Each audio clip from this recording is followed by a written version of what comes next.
out there in podcast land.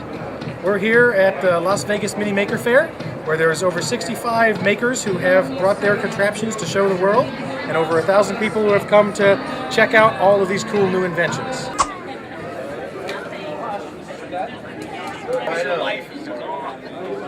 know.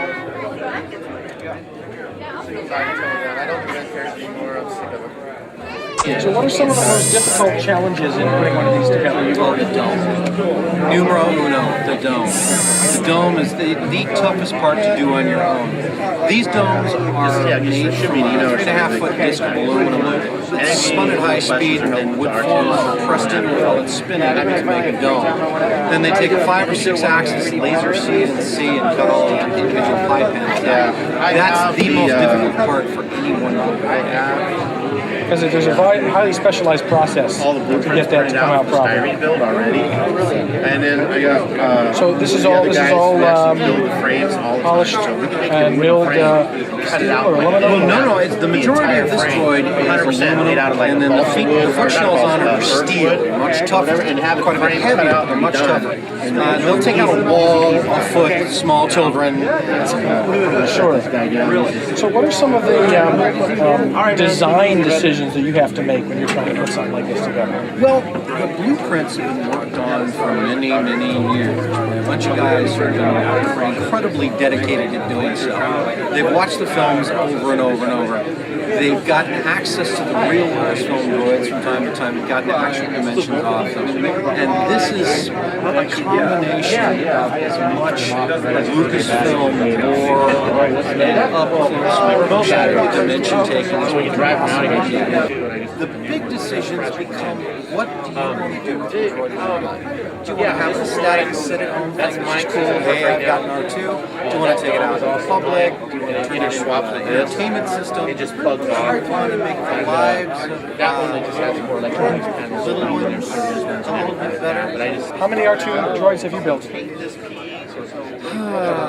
Well, to tell the God's honest truth, I've been working on mine, which is on the table there, since 1999. But there's a tiny fraction of the parts involved in what he's going to be. A lot of it's at home. A full computer system, a slot-fed DVD drive for playing film, video projector, periscope, sensors for full AI, so you can get So there's all of these different features that some R2 units have, and everybody has solved parts of those problems. Everybody picks which pieces to pull together into the droid that they do. And if I wanted to buy one fully assembled, ready to roll, we have a working relationship with Lucasfilm that allows us to build our own droids, to utilize them to make charity events, screenings. Sometimes we work directly with Disney and Lucasfilm and our droids. As a matter of fact, 2 of our guys who are in the UK are going to use their droids. This is more running Star Wars. I did this, so I can swap very domes, have my R2 version, and this done.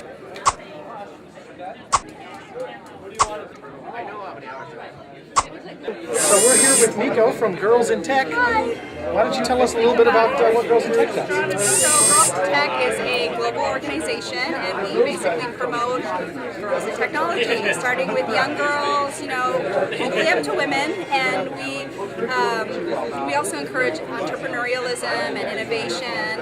And one thing that we do is a program with the Girl Scouts of Southern Nevada, and it's called the She's Geeky series, and we teach them web design, graphic design, blogging, and computer basics, just to encourage the interest and let them know that's definitely an option for girls too. They can do more than just sell cookies nowadays. Absolutely. There's a real future in artistic creation. Definitely. So definitely check us out, girlsintechlasvegas.org. See what we have going on. Cool. Thanks so much, Miko. You're welcome. Thank you.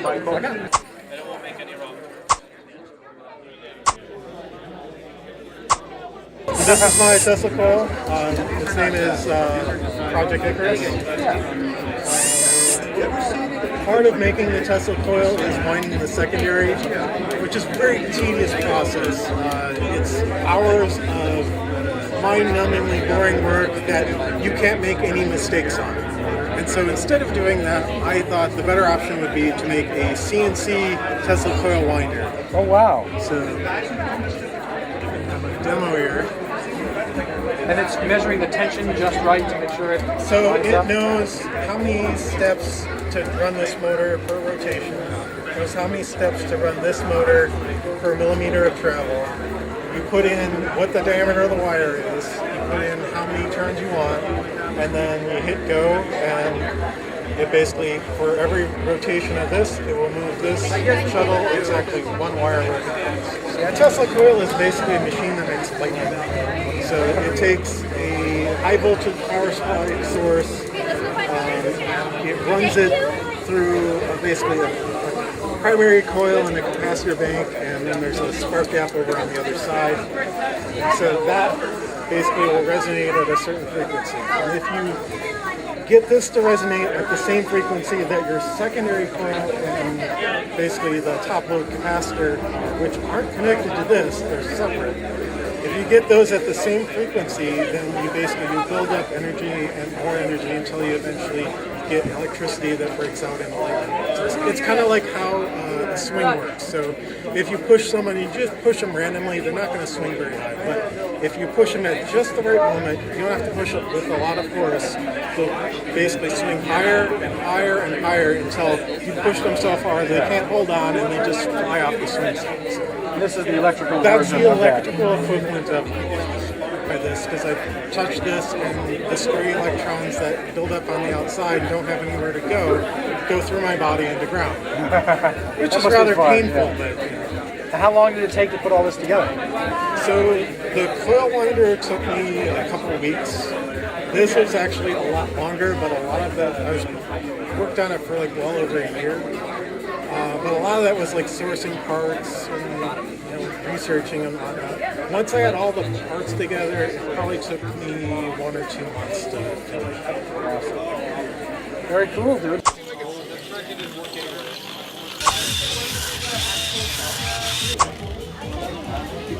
I'm here with Kermit and his new LED creation here. So what do we got here? So this is the Doom Unicorn. It's been a project that's been ongoing a bit for probably about 2-ish years now. Me and my friends have kind of been building on this, making it better. It kind of died off for about a year because it was kind of a failed Burning Man project, but it's being resurrected again. Yeah. Basically, it's just do things as simple and as custom, but more labor intensive. So simple LED strips, LPD 8806 chips running them. So you just take the strip, cut them in two, and just keep wiring it the whole way in series, and just make sure you've got power that's gonna not drop off. All in all, it's about 1,024 LEDs set up currently. Might do more of these in time, but who knows? And then the boxes are all just more custom pieces that just have the skilled monkeys do the stuff, and get your friends to do some cool things and get involved in projects together. If you were to make it audience interactive, what would you think? Connect style interactivity, possibly doing stuff like being able to give people like RFID pieces of where they move around. Kind of thinking about moving towards possibly trying to build a complete DJ experience without actually having a DJ. So being able to use the audience as a way of getting to that stage is kind of an interesting idea for me, and I think that's where things are going to be moving here. I always love to see what other people do, because if this inspires even one person, like, I don't care, it's worth all the work. So.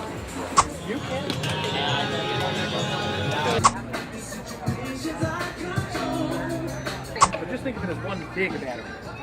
So when your foot activates the throttle pedal, it's taking this big black and big red from the battery, routing it to the controller, and the controller outputs it to the motor. So the controller is just the pulse width modulator that will decide how much energy to send from the batteries to the